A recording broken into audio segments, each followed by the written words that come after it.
PSC tips and ട്രിക്സിലേക്ക് ഏവർക്കും സ്വാഗതം.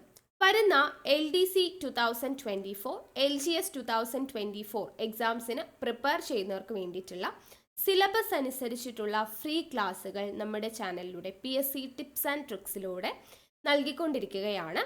അപ്പോൾ പുതിയതായിട്ട് ചാനൽ കാണുന്നവരുണ്ടെങ്കിൽ നിങ്ങൾ ആദ്യം മുതൽ ഫോളോ ചെയ്യുക കേട്ടോ.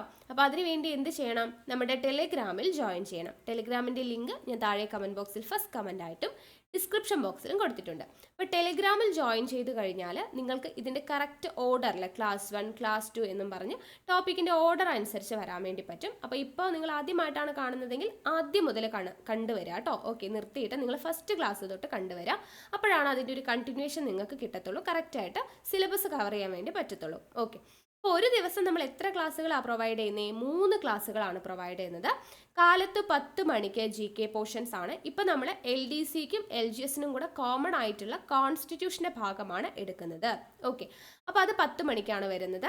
അതുപോലെ 3 മണിക്ക് നമുക്ക് മാത്സ്, ഇംഗ്ലീഷ്, മലയാളം ഒരാഴ്ച 3ഉം കവറാകുന്ന രീതിയിൽ 2 ദിവസം മാത്സ് ആണെങ്കിൽ 2 ദിവസം ഇംഗ്ലീഷ്, 2 ദിവസം മലയാളം, അതിങ്ങനെ ഓൾട്ടർനേറ്റ് ചെയ്തിട്ട് വരും കേട്ടോ. അപ്പോൾ ഇന്ന് മലയാളത്തിൻ്റെ ക്ലാസ് ആണ്. പിന്നെ രാത്രി 8 മണിക്ക് നമുക്ക് ലൈവായിട്ട് മുൻവർഷ ചോദ്യങ്ങളുടെ മോക്ക് ടെസ്റ്റ് നിങ്ങൾക്ക് അറ്റൻഡ് ചെയ്യാൻ വേണ്ടി പറ്റും. അത് ഓരോ സബ്ജക്റ്റ് വൈസ്, ഓരോ ടോപ്പിക് വൈസ് ഒക്കെയാണ് നമ്മൾ ചെയ്യുന്നത്. അപ്പോൾ മുൻവർഷ ചോദ്യങ്ങൾക്ക് എത്രത്തോളം പ്രാധാന്യമാണ് PSC പരീക്ഷകളിൽ എന്നുള്ളത് നിങ്ങൾക്ക് അറിയാവുന്ന കാര്യമാണ്. അപ്പോൾ അതുകൊണ്ട് തന്നെയാണ് നമ്മൾ എല്ലാ ദിവസവും മുൻവർഷ ചോദ്യങ്ങളുടെ വർക്കൗട്ട് ലൈവായിട്ട് ചെയ്തു തരുന്നത്. ഓക്കെ, അപ്പോൾ മാക്സിമം വീഡിയോസ് കണ്ട് പ്രയോജനപ്പെടുത്തുക. പിന്നെ എല്ലാവരും ആവശ്യപ്പെടുന്നതാണ് കറണ്ട് അഫയേഴ്സിൻ്റെ ക്ലാസ്. ഉടനെ തന്നെ കറണ്ട് അഫയേഴ്സിൻ്റെ ക്ലാസ്സും കൂടെ എല്ലാ ദിവസവും ഉൾപ്പെടുത്തുന്നതായിരിക്കും. ഓക്കെ അല്ലേ? അപ്പോൾ ഇത്രയും ക്ലാസ്സുകൾ സ്ട്രിക്റ്റ് ആയിട്ട് ഫോളോ ചെയ്യുക. പിന്നെ ഞാൻ പറയുന്ന ഇൻസ്ട്രക്ഷൻസ് ഒക്കെ ഫോളോ ചെയ്യണം. അപ്പോൾ അതിനുവേണ്ടി ടെലിഗ്രാമിൽ മസ്റ്റ് ആയിട്ടും ജോയിൻ ചെയ്യണം. നിങ്ങൾക്ക് വേണ്ടിയിട്ടുള്ള ഇൻസ്ട്രക്ഷൻസ്, അതുപോലെ ഓരോ ദിവസവും എടുക്കുന്ന ക്ലാസ്സുകൾ എന്തൊക്കെയാണ്, ഇന്ന് ഒരു ദിവസം എന്തൊക്കെ ക്ലാസ്സാണ് വരുന്നത്, അത് കാലത്ത് തന്നെ നമ്മൾ സമയം അനുസരിച്ച് അതിൻ്റെ ടോപ്പിക്കും എല്ലാം മെൻഷൻ ചെയ്ത് ടെലിഗ്രാമിൽ മെസ്സേജ് ഇടും. അപ്പോൾ അതിനുവേണ്ടി നിങ്ങൾക്ക് പ്രിപ്പയർ ചെയ്തിരിക്കാവുന്നതുമാണ്. ക്ലാസ് കേൾക്കുന്നതിന് മുൻപ് ജസ്റ്റ് ആ ഭാഗങ്ങളൊക്കെ ഒന്ന് നോക്കിയിട്ട് വന്നിരിക്കുവാണെങ്കിൽ കുറച്ചുകൂടെ നല്ലതായിരിക്കുമല്ലോ. അപ്പോൾ അങ്ങനെ നിങ്ങൾ ചെയ്യുക. അപ്പോൾ ടെലിഗ്രാമിൽ എന്തായാലും ജോയിൻ ചെയ്യുക. പിന്നെ ക്ലാസ് കേൾക്കാനിരിക്കുമ്പോൾ വെറുതെ ഇരുന്ന് കേൾക്കരുത്. സമയമില്ലാത്തവരാണെങ്കിൽ ഓക്കെ പോട്ടെ, ജോലിക്കിടയിലൊക്കെ ആണെങ്കിൽ ഫോണൊക്കെ ഓൺ ചെയ്ത് വെച്ച് ക്ലാസ് കേൾക്കാം. അല്ലാതെ നിങ്ങൾ പഠിക്കാനിരിക്കുന്നവരാണെങ്കിൽ മസ്റ്റായിട്ടും ഒരു നോട്ട്ബുക്കും പെന്നും കയ്യിൽ വെച്ചിട്ട് തന്നെ ക്ലാസ് കേൾക്കാനിരിക്കുക. എൻ്റെ ക്ലാസ്സിലിരിക്കുന്ന എല്ലാവരോടും ഞാൻ പറയുന്നുണ്ട്, നിങ്ങൾക്ക് ഞാൻ പറയുന്നത് അനുസരിച്ച് കറക്റ്റായിട്ട് പോവുകയാണെങ്കിൽ നല്ലൊരു റിസൾട്ട് കിട്ടും. അപ്പോൾ അതിനുവേണ്ടി നിങ്ങൾ ക്ലാസ് കേൾക്കുമ്പോൾ ഷോർട്ട് നോട്ട്സ് തയ്യാറാക്കിയിട്ട് തന്നെ പഠിക്കുക. വീക്ക്ലി വൺസ് നമുക്ക് ഞായറാഴ്ച രാത്രി 8 മണിക്ക്, നമ്മൾ എല്ലാ ദിവസവും മുൻവർഷ ചോദ്യങ്ങളുടെ ലൈവ് ചെയ്യുന്നത് ഞായറാഴ്ച ദിവസം രാത്രി 8 മണിക്ക്. ഇതേ മുൻവർഷ ചോദ്യങ്ങളുടെ ലൈവ് എന്ന് പറയുന്നത് നമ്മൾ ഒരാഴ്ച പഠിച്ച കാര്യങ്ങളുടെ മുൻവർഷ ചോദ്യങ്ങൾ എടുത്തിട്ടുള്ള ഒരു എക്സാം ആയിരിക്കും നിങ്ങൾക്ക് ഞാൻ ചെയ്തു തരുന്നത്. ഒരു റിവിഷൻ ആയിരിക്കും. ഒരാഴ്ച നമ്മൾ പഠിപ്പിച്ച മലയാളം, ഇംഗ്ലീഷ്, മാത്സ്, അതുപോലെ GK പോർഷൻസ് എല്ലാം കൂടെ കവർ ചെയ്തിട്ടുള്ള ഒരു റിവിഷൻ എക്സാം ആയിരിക്കും നിങ്ങൾക്ക് ഞായറാഴ്ച ഉണ്ടാവുക. അപ്പോൾ അത് കറക്റ്റായിട്ട് നിങ്ങൾ സാധാരണ പരീക്ഷയ്ക്ക് പഠിക്കുന്ന അത്രയും സീരിയസ്നെസ്സോടുകൂടെ എല്ലാ ആഴ്ചയും പഠിച്ച് എക്സാം എഴുതുകയാണെങ്കിൽ പരീക്ഷ ആകുമ്പോഴത്തേനും നല്ലൊരു രീതിയിൽ നിങ്ങൾക്ക് എക്സാം അറ്റൻഡ് ചെയ്യാനും നല്ലൊരു കോൺഫിഡൻസ് ലെവൽ കൂട്ടാനും ഒക്കെ ഹെൽപ്പ് ചെയ്യുന്നതാണ്. അപ്പോൾ കൃത്യമായിട്ട് ഇൻസ്ട്രക്ഷൻസ് ഫോളോ ചെയ്യാനായിട്ട് ശ്രമിക്കുക. ഓക്കെ അല്ലേ? അപ്പോൾ നമ്മുടെ ക്ലാസ്സുകളൊക്കെ എങ്ങനെയുണ്ട്? ഇഷ്ടമാവുന്നുണ്ടോ? ഈ രീതിയിലൊക്കെ തന്നെ എടുത്താൽ മതിയോ? എന്തെങ്കിലുമൊക്കെ അഭിപ്രായങ്ങൾ ഉണ്ടെങ്കിൽ താഴെ ഒന്ന് കമൻറ്റ് ചെയ്യണേ. പിന്നെ വീഡിയോ ഇഷ്ടമായിട്ടുണ്ടെങ്കിൽ തീർച്ചയായിട്ടും ലൈക്ക് ചെയ്യുക. ഇഷ്ടപ്പെട്ടിട്ടുണ്ടല്ലോ അല്ലേ? അപ്പോൾ ഇഷ്ടമായിട്ടുള്ളവർ ഇപ്പോൾ തന്നെ ഒന്ന് ലൈക്ക് ചെയ്തേ. ഓക്കെ, പിന്നെ നിങ്ങളുടെ ഫ്രണ്ട്സിനൊക്കെ ഒന്ന് വീഡിയോസ് ഷെയർ ചെയ്ത് കൊടുക്കാനും കൂടെ ശ്രമിക്കുക. ഓക്കെ, അവരും പഠിക്കട്ടെ നന്നായിട്ട് അല്ലേ? യെസ്, അപ്പോൾ നമുക്ക് എന്തായാലും ക്ലാസ് സ്റ്റാർട്ട് ചെയ്യാം. അപ്പോൾ ഇന്ന് നമ്മൾ നോക്കുന്നത് വാക്യശുദ്ധി. കഴിഞ്ഞ ക്ലാസ്സിൽ പദശുദ്ധി എല്ലാവർക്കും മനസ്സിലായിട്ടുണ്ടല്ലോ. അപ്പോൾ നമ്മൾ ചുമ്മാ ടോപ്പിക് വൈസ് ക്ലാസ് എടുത്ത് പോകുന്നതിന് പകരം മലയാളവും ഇംഗ്ലീഷും ഒക്കെ നമ്മൾ മുൻവർഷ ചോദ്യങ്ങളും കൂടെ ആഡ് ചെയ്തിട്ടാണ് ചെയ്യുന്നത്. അപ്പോൾ എങ്ങനെയാണ് ക്വസ്റ്റ്യൻ വരുന്നത് എന്നുള്ളൊരു മോഡൽ ഇപ്പോൾ ലേറ്റസ്റ്റ് ആയിട്ട് നടത്തുന്ന പരീക്ഷകളിൽ നിന്നുള്ള ചോദ്യങ്ങൾ നമ്മൾ എടുക്കുന്നുണ്ട്. അത് വെച്ചാണ് നമ്മൾ ടോപ്പിക് അനുസരിച്ച് ഡിസ്കസ് ചെയ്ത് പോകുന്നത്. ഓക്കെ, കുറച്ച് എഫക്റ്റീവ് ആയിട്ടുള്ളൊരു മെത്തേഡാണ്. അപ്പോൾ നമുക്ക് സ്റ്റാർട്ട് ചെയ്യാം. വാക്യശുദ്ധി. അപ്പോൾ വാക്യശുദ്ധി എന്ന് പറയുമ്പോൾ നമുക്കൊരു സെൻറ്റൻസ് തരും. അത് തെറ്റായിട്ടുള്ള കുറേ സെൻറ്റൻസ് ഉണ്ടാവും, ശരിയായ സെൻറ്റൻസ് ഉണ്ടാവും. നമ്മൾ ശരിയായത് കണ്ടുപിടിക്കണം. അപ്പോൾ ഇതിൽ തെറ്റ് വരാമെന്ന് പറയുമ്പോൾ ചിലപ്പോൾ എന്താണ്, ചില വേർഡുകൾ തെറ്റായിട്ട് കൊടുക്കാം. ചിലപ്പോൾ സെൻറ്റൻസിൽ ഒരു ഓർഡർ അല്ലാതെ, അതായത് നമ്മളൊരു സെൻറ്റൻസിൽ എന്താണ്, സബ്ജക്റ്റ് ഉണ്ടായിരിക്കും, വെർബ് ഉണ്ടായിരിക്കും, ഒബ്ജക്റ്റ് അല്ലെ മലയാളത്തിൽ പറയുമ്പോൾ കർത്താവ്, കർമ്മം, ക്രിയയൊക്കെ ഉണ്ടാവും. ആ ഒരു ഓർഡറിൽ വരണം. അതല്ലാതെ അതിനെ അങ്ങോട്ടും ഇങ്ങോട്ടും തിരിച്ചിട്ടിട്ട് കൊടുക്കാം. അല്ലെങ്കിൽ ചിലപ്പോൾ ഒരു അർത്ഥം, ഒരേ അർത്ഥം തരുന്ന വാക്കുകൾ റിപ്പീറ്റ് ആയിട്ട് വരാം. അല്ലെങ്കിൽ ആവശ്യമില്ലാതെ, ഒരു ആവശ്യവുമില്ലാതെ ഒരു വേർഡൊക്കെ ഇടയ്ക്കകത്ത് കൂട്ടിച്ചേർത്തിട്ടുണ്ടാവാം അല്ലേ?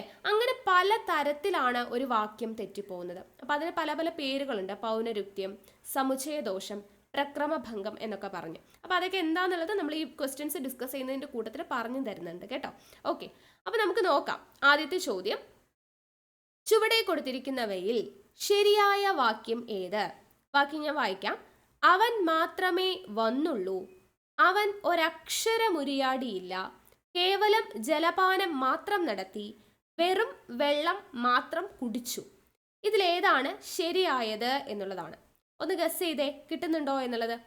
ഏതാണ് ശരിയായ വാക്യം? ഉത്തരം ഓപ്ഷൻ ബി ആണ്. അവൻ ഒരക്ഷരം ഉരിയാടിയില്ല. ഇതാണ് ശരിയായത്. ബാക്കിയൊക്കെ എന്തുകൊണ്ട് തെറ്റി അത് നമുക്ക് പറയണ്ടേ. അപ്പോൾ ഇവിടെ വന്നിട്ടുള്ളത് പൗനരുക്ത്യം എന്ന് പറയുന്നതാണ് കേട്ടോ. പൗനരുക്ത്യം എന്ന് വെച്ചാൽ ഒരേ അർത്ഥമുള്ള വാക്കുകൾ ആവർത്തിക്കുക, അല്ലെങ്കിൽ ഒരേ ആശയം ആവർത്തിക്കുക. അതിനെ നമുക്ക് ഈ പൗനരുക്ത്യത്തെ രണ്ടായിട്ട് തരംതിരിക്കാം. ശബ്ദ പൗനരുക്ത്യം എന്നും അർത്ഥ പൗനരുക്ത്യം എന്നും. അതായത് ശബ്ദ പൗനരുക്ത്യം എന്ന് വെച്ചാൽ ഒരേ അർത്ഥം വരുന്ന വാക്കുകൾ ആവർത്തിച്ചു വരിക. ഇപ്പോൾ ഫോർ എക്സാമ്പിൾ പറയുകയാണെങ്കിൽ വേറെ, ഗത്യന്തരം, രണ്ടിനും ഒരേ അർത്ഥമാണ്. വേറെ ഗത്യന്തരമില്ലാതെ അവൻ നാട് വിട്ടു. വേറെ ഗത്യന്തരമില്ലാതെ എന്ന് പറയേണ്ട ആവശ്യമില്ല. ഗത്യന്തരമില്ലാതെ എന്ന് പറഞ്ഞാൽ എന്താണ്? വേറെ ഒരു വഴിയും ഇല്ലാതെ എന്നുള്ള അർത്ഥമാണ്. പിന്നെ വീണ്ടും അവിടെ വേറെ എന്ന് പ്രയോഗിക്കേണ്ട ആവശ്യമുണ്ടോ? ഇല്ല. വേറെ വഴിയില്ലാതെ എന്ന് പറയാം, അല്ലെങ്കിൽ ഗത്യന്തരമില്ലാതെ അവൻ നാട് വിട്ടു എന്ന് പറയാം. വേറെ ഗത്യന്തരമില്ലാതെ എന്ന് പറയേണ്ട ആവശ്യമില്ല. അപ്പോൾ ഒരേ അർത്ഥം തരുന്ന വാക്കുകൾ അവർ അവിടെ റിപ്പീറ്റ് ചെയ്തു. മനസ്സിലായോ? അതേപോലെ തന്നെ ഏകദേശം, ഓളം എന്ന് പറയുന്നത് രണ്ടും അർത്ഥം ഒന്നാണ്. ഏകദേശം, ഓളം. ഒന്നുകിൽ ഏകദേശം 50 പേർ പങ്കെടുത്തു, ഇല്ലെങ്കിൽ 50ഓളം പേർ പങ്കെടുത്തു. ചിലപ്പോൾ നമുക്ക് സെന്റൻസിൽ എങ്ങനെ തരും? ഏകദേശം 50ഓളം പേർ പങ്കെടുത്തു. ഏകദേശം 50ഓളം എന്ന് പറയേണ്ട ആവശ്യമില്ല. ഏകദേശം 50ഓളം, സോറി അങ്ങനെ പറയണ്ട. ഏകദേശം 50 പേർ, അല്ലെങ്കിൽ 50ഓളം പേർ. മനസ്സിലായോ? അപ്പൊ ഇങ്ങനെ ഒരേ മീനിങ് ഉള്ള വാക്കുകൾ ഒരു സെന്റൻസിൽ വരാൻ പാടില്ല. അതാണ് എന്ത്? പൗനരുക്ത്യം എന്ന് പറയുന്നത്. അപ്പൊ ശബ്ദമുണ്ട്, അർത്ഥമുണ്ട്. അപ്പൊ ശബ്ദ പൗനരുക്ത്യത്തിലാണ് ഈ ഒരേ അർത്ഥം വരുന്നത്. ഇനി അർത്ഥ പൗനരുക്ത്യം എന്ന് വെച്ചാൽ എന്താണ്? അർദ്ധ പൗനരുക്ത്യം എന്ന് വെച്ചാൽ ഒരേ ആശയം തന്നെ ആവർത്തിച്ച് വരിക. അപ്പൊ അതിന് എക്സാമ്പിൾ ആയിട്ട് നമുക്ക് ഇവിടെ പറയാം. ഓക്കെ, ഇവിടെ നമുക്ക് നോക്കാം കേട്ടോ. ഇപ്പോ അവൻ മാത്രമേ വന്നുള്ളൂ, അവൻ മാത്രമേ വന്നുള്ളൂ എന്നാണ് തന്നിട്ടുള്ളത്. അപ്പൊ ഇവിടെ എന്താ തെറ്റ്? ഒന്നുകിൽ നമുക്ക് എന്ത് പറയാം? അവൻ മാത്രം വന്നു എന്ന് പറയാം, അല്ലെ? ഈ മാത്രമേ, വന്നുള്ളൂ, മാത്രമേ എന്ന് പറയുമ്പോൾ തന്നെ നമുക്ക് എന്താ അറിയാം? അവൻ മാത്രമാണെന്ന് അറിയാം. വന്നുള്ളൂ എന്ന് വീണ്ടും പറയേണ്ട ആവശ്യം ഇല്ല. ഓക്കെ, അവൻ മാത്രം വന്നു എന്ന് പറഞ്ഞാൽ മതി. Okay, yes. അപ്പൊ അത് തെറ്റാണ്. ദെൻ കേവലം ജലപാനം മാത്രം നടത്തി. എന്താ ഇവിടെ പ്രത്യേകത? കേവലം, മാത്രം, ഇതിന്റെ രണ്ടിന്റെയും അർത്ഥം ഒന്ന് തന്നെയാണ്. സോ ഒന്നുകിൽ എങ്ങനെ പറയാം? കേവലം ജലപാനം നടത്തി എന്ന് പറയാം, അല്ലെങ്കിൽ ജലപാനം മാത്രം നടത്തി എന്ന് പറയാം. ഇത് രണ്ടും കൂടെ നമുക്ക് ഒരുമിച്ച് പറയേണ്ട ആവശ്യമില്ല. ഏതെങ്കിലും ഒരെണ്ണം പറഞ്ഞാൽ മതി. ഇനി ഇവിടെയാണെങ്കിലോ, വെറും വെള്ളം മാത്രം കുടിച്ചു. ഈ വെറും എന്ന് പറഞ്ഞതും മാത്രം എന്ന് പറയുന്നതും ഒരേ അർത്ഥമാണ്, അല്ലെ? ഒന്നുകിൽ എങ്ങനെ പറയാം? വെറും വെള്ളം കുടിച്ചു എന്ന് പറയാം, അല്ലെങ്കിൽ വെള്ളം മാത്രം കുടിച്ചു എന്ന് പറയാം. വെറും വെള്ളം മാത്രം കുടിച്ചു എന്നൊന്നും പറയാൻ പറ്റത്തില്ല. രണ്ടിനും ഒരേ അർത്ഥമാണ്. നമ്മൾ സാധാരണയൊക്കെ ഉപയോഗിക്കുന്നതായിരിക്കും, അല്ലെ? അപ്പൊ നമ്മൾ പറയുന്ന മലയാളം വെച്ച് നോക്കുമ്പോൾ മൊത്തം തെറ്റാണെന്ന് നമുക്ക് പറയേണ്ടതായിട്ട് വരും. അപ്പൊ ഇവിടെ ശരിയായിട്ടുള്ളത് എന്താ? അവൻ ഒരക്ഷരം ഉരിയാടിയില്ല എന്ന് പറയുന്നതാണ്. മനസ്സിലായല്ലോ? അപ്പൊ ഇതുപോലെ ഒരേപോലെ വരുന്ന വേർഡ്സ് ആണ് വേറെ, ഗത്യന്തരം എന്ന് പറയുന്നത്. അത് രണ്ടും ഒരേ അർത്ഥമാണ്. ഏകദേശം, ഓളം രണ്ടും ഒരേ അർത്ഥമാണ്. അതുപോലെ കാൾ, കവിഞ്ഞ, അതിന് രണ്ടിനും ഒരേ അർത്ഥമാണ്. ഇത് രണ്ടും ഒന്നിൽ വരാൻ പാടില്ല. അതിനേക്കാൾ കവിഞ്ഞ മെച്ചമൊന്നും ഇതിനെ ഇല്ല, അങ്ങനെ പറയേണ്ട ആവശ്യമില്ല. അതിനേക്കാൾ മെച്ചമൊന്നുമില്ല അങ്ങനെ പറഞ്ഞാൽ മതി. അതിനേക്കാൾ കവിഞ്ഞ എന്ന് പറയേണ്ട ആവശ്യമില്ല. മനസ്സിലായോ? അപ്പൊ കാൾ, കവിഞ്ഞ, ഏകദേശമോളം, വേറെ, ഗത്യന്തരം, ഇവിടെ പറഞ്ഞതുപോലെ വെറും, മാത്രം, അല്ലെങ്കിൽ കേവലം, മാത്രം, അങ്ങനെയൊന്നും ഒരുപോലെ വരേണ്ട ആവശ്യം വരുന്നില്ല. മനസ്സിലായോ? ഓക്കെ. അപ്പൊ ഇവിടെ അവൻ മാത്രമേ വന്നുള്ളൂ എന്ന് പറയേണ്ട ആവശ്യമില്ല. അവൻ മാത്രമേ വന്നിരുന്നുള്ളൂ എന്ന്, ഉള്ളൂ എന്ന് പറഞ്ഞ് വീണ്ടും ചേർക്കേണ്ട ആവശ്യമില്ല. അവൻ മാത്രം വന്നു എന്ന് പറഞ്ഞാൽ മതി, അല്ലെ? അത് ആവശ്യമില്ലാതെ അവിടെ ഒരു അർത്ഥ പൗനരുക്ത്യമാണ് വരുന്നത്. ഓക്കെ, ഇനി നമുക്ക് അടുത്ത ചോദ്യം നോക്കാം. അപ്പൊ പൗനരുക്ത്യത്തിന്റെ ഭാഗം എന്താണെന്ന് മനസ്സിലായല്ലോ. അപ്പൊ ഇത് ഇങ്ങനെയൊന്നും പഠിക്കേണ്ട, നിങ്ങൾ ഇങ്ങനെ ചിന്തിച്ചാൽ മതി. ഒരേ മീനിങ് വരുന്ന വാക്കുകൾ വരാൻ പാടില്ല, അതുപോലെ ഒരേ ആശയം വരുന്നത് വരാൻ പാടില്ല. അങ്ങനെ ഓർത്ത് വെച്ചാൽ മതി കേട്ടോ.